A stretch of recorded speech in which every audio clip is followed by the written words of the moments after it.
guys, welcome to my channel. My name is ReadingBear and I hope you are ready for some more stories. And today, we'll take a look at some new entitled people content. If you enjoyed my content, please don't forget to subscribe to my channel and post some bear emojis in the comment.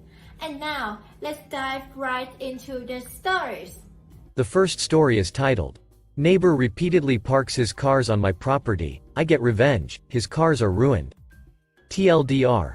Parking is bad and neighbor with many cars likes to park in my driveway. One day he gets a new car and starts treating my driveway like his personal garage. He won't leave and I can't tow him without a long police report, so I get revenge. I put paint in a sprinkler and use the water pressure to blast the colors all over his brand new white car.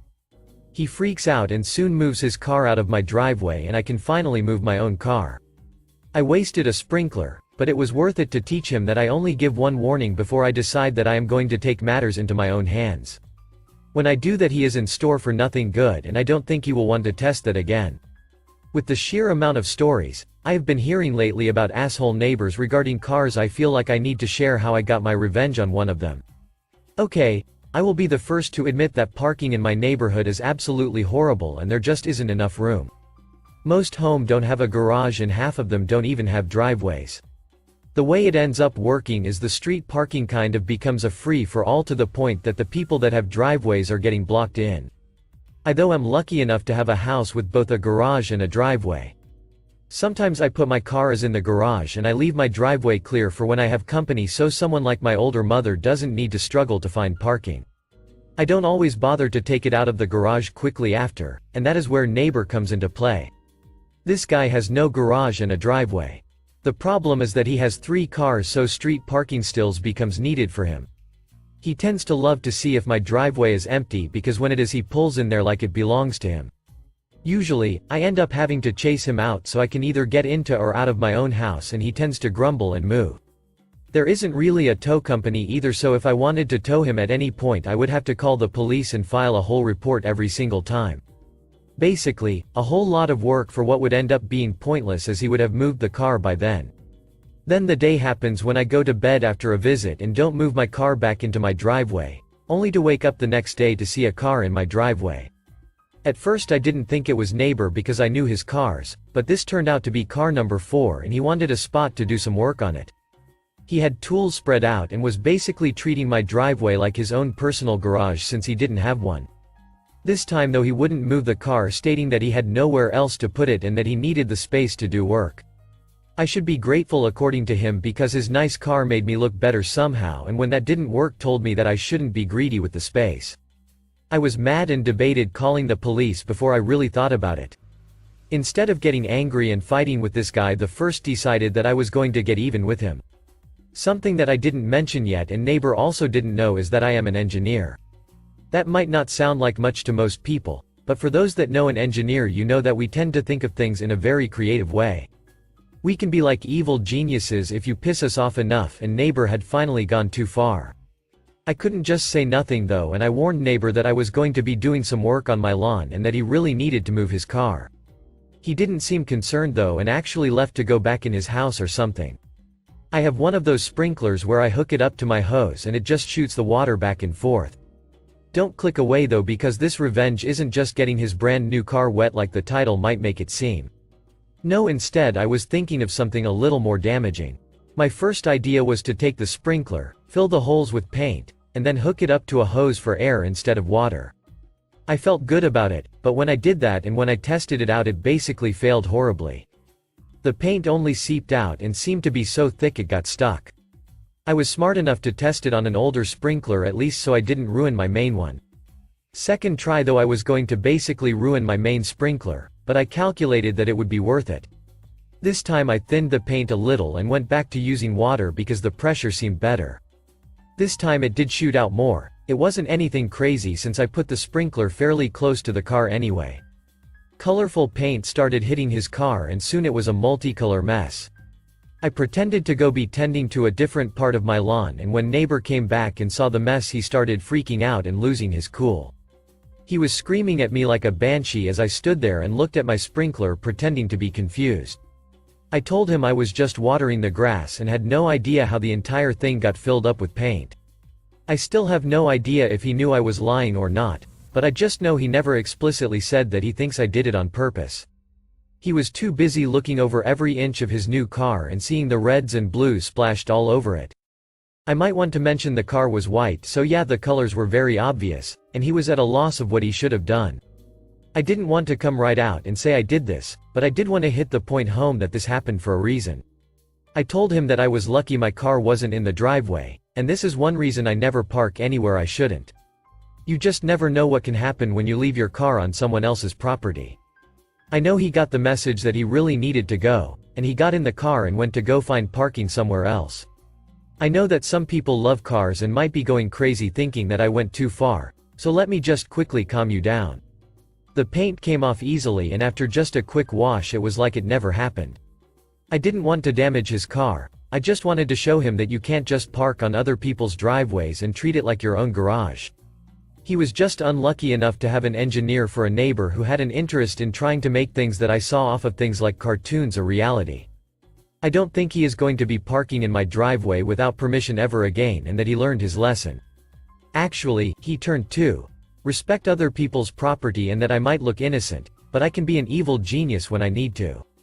The next story is titled, Constantly Rut and Tear Up Our Yard? Have fun with your flat tires and a fine.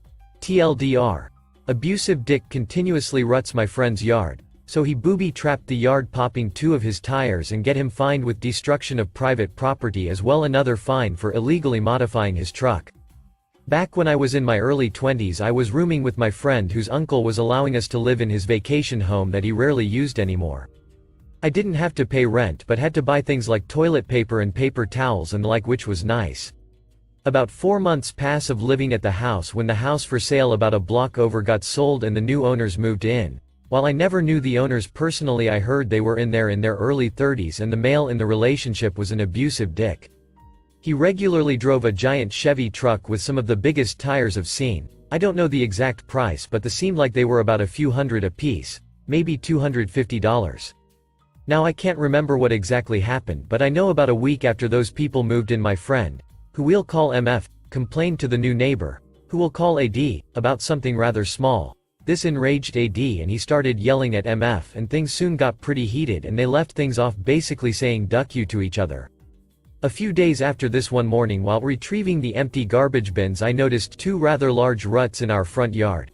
I thought nothing of it other than some drunken idiot went off the road, probably taking the turn too early. After all, we were on the corner of the street. I told MF and we got some shovels, patted down the soil flat and put some grass seed over it. We thought that was that, but wouldn't you know it, it happened again about a week later. This time MF thought it wasn't an accident and thought AD was doing it to be a dick. He drove over to AD's house and wouldn't you know it, his oversized illegal tires were covered with dirt. So MF goes up to his door and rings the doorbell. AD answers and MF politely says something along the lines of, "Listen, I think we got off on the wrong foot. I'm sorry, but can you please not rut my yard anymore?" To which AD says, "Yeah, whatever man," and slams the door in his face. Not knowing what else he could do, he just told me if he does it again we'll call the cops.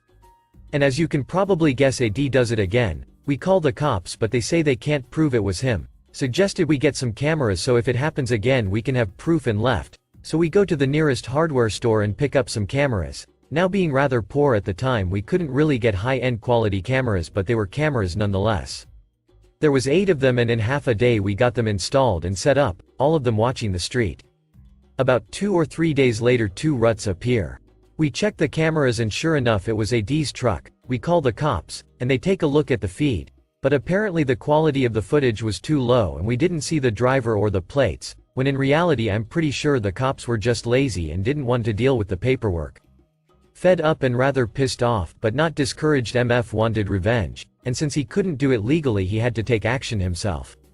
Originally he thought about putting those spikes things cops use to stop car chases in our yard, but he was scared that was illegal, which I'm pretty sure it is. Instead he didn't cut the grass for weeks, letting it get super long. It was rutted a few times in this time span. But now he was ready to take action. Him being a fairly crafty person put together some homemade sprinklers. He made it so when the top portion that dispensed the water had pressure put on it, It would give reveling a sharp metal spike, but until then wouldn't have any sharp parts exposed to avoid any possible legal repercussions. They looked like crap and were basically a couple pieces of metal spot welded together. I don't even think they worked. Hidden by the grass he put them out and the trap was set. He missed them the first time, but the second time he hit them, flattening 2 of his tires. Finally, after having our yard rutted probably 10 times, we finally got our revenge. He came to our door pissed and probably ready to knock out MF. He was demanding we pay for his tires. We called the cops and they show up and were practically laughing in his face that he wanted us to pay. Instead, he got slapped with a fine for destruction of private property, and on top of that they charged him another fine because his tires were offset too far and the mudflats were covering them enough or something like that. It didn't stop him from being a dick, but at least our yard was never rutted after that. The next story is titled, "Refund Me because I didn't win." I worked the customer service desk at a grocery store. Recently the Powerball was at almost $2 billion. I had a gentleman come to my window and purchase almost $1,200 in tickets. He made a joke I've heard a million times over: if I don't win, I get my money back, right? He even said this while laughing and smiling. I gave him the generic polite smile and he went on his way. They draw the numbers the following day and I hear that someone in California won. I show up to my shift and it seems to be a normal shift. That is until the gentleman comes back. Despite that, one of my coworkers has offered him assistance. He said he wanted to talk with me. I finished with the customer I was with and waved him over. Before I could greet him, he slammed down his pile of tickets, recipient included, and proceeded to tell me, "Okay Missy, I didn't win anything. You said if I didn't win I would get my money back, so I am here for my full refund." I was slightly taken aback. I was trying to see if he was being serious or not. After a moment I realized he was. I attempted to explain to him that regardless of winning or not, all sales on any lottery tickets are final. He started screaming, "No. No, no. You said it yesterday. If I didn't win, I get my money back. Now refund me before I call the cops and tell them you stole all my money." I tried to calmly explain to him that I understand that he is upset that he lost, but no one had stolen his money and this is just how the lottery system works. I could see he was getting more upset and not wanting to hear what I had to say. This is where it became one of those "I don't get paid enough" moments. He had started getting more and more upset, so he decided to start knocking over a nearby display of candy and glass soda beer bottles while shouting about how we had stolen his money. I had enough of this and called for both management and security. Management ended up calling the police while security detained him, and her ended up causing more than $350 in damages. It was definitely an interesting one. The next story is titled, "Hunting for Trouble." My family used to live in a nice house in the countryside in Tuscany, Italy. We had an enormous backyard, at least a mile. But we never used all of it and there was a lot of tall grass, snakes, and even a fox. One day while me and my sister were playing in the backyard, we see 2 armed men with rifles walk into our property and down the hill towards the end of our backyard. My mom rushes out and tells them that this is private property and they can't hunt here, but they ignore her and tell her to duck off. We call the police, but usually it takes at least a half hour to an hour for them to get there. We lived really far and the cops are lazy there. So my mom now is super pissed at me and my sister clearly see it. My mom has had enough, so she hatches a plan. Right next to our house there's a small plot of land where a lot of people park their cars. It's like a little sand park. And the hunters each have their own cars that they park there, so my mom takes a sledgehammer and just beats in one of their cars so bad that it just stops working altogether. All the while my elderly neighbor is laughing his ass off while she's doing it. The hunters get back and we can hear them arguing about which one gets to take the car. Eventually one of them leaves and the other just starts patrolling the street in front of our house with his weapon in hand, while my mom is nonchalantly mowing the lawn as if nothing happened. They ask the neighbor if he saw something and he pretends to not know what they're talking about. After a while the other hunter leaves, then the police gets here and my mom filed a report officially. My old house is in Frassini in Italy. If you look it up, the house is in the northern end. You can see the house and the sand park behind it. It's a pretty funny story of how my mom just went crazy. She ended up building a fence and putting up a sign that said, "Proprietà privata." Needless to say, we tell this story to our family and friends every year. The last story is entitled "Customer Thinks She Gets to Jump the Line." This is probably one of the funniest experiences I've had at this job. Today, I went to work. It was a pretty busy day. We had several pre-orders and also numerous people calling in for food. There's this regular customer, she orders about 4 times a week, who called in for a personal pizza and a chef salad. I told her the price and she says she'll be here in 15 minutes, hangs up midway of me trying to tell her it won't be ready for 30 minutes. I already knew in my soul it was going to be a issue when she got here. She gets here and this is exactly how the convo went. I tell her the pizza's in the oven and her salad will be getting prepared in 5 to 6 minutes. So, in total it won't be ready for 15 more minutes. Her.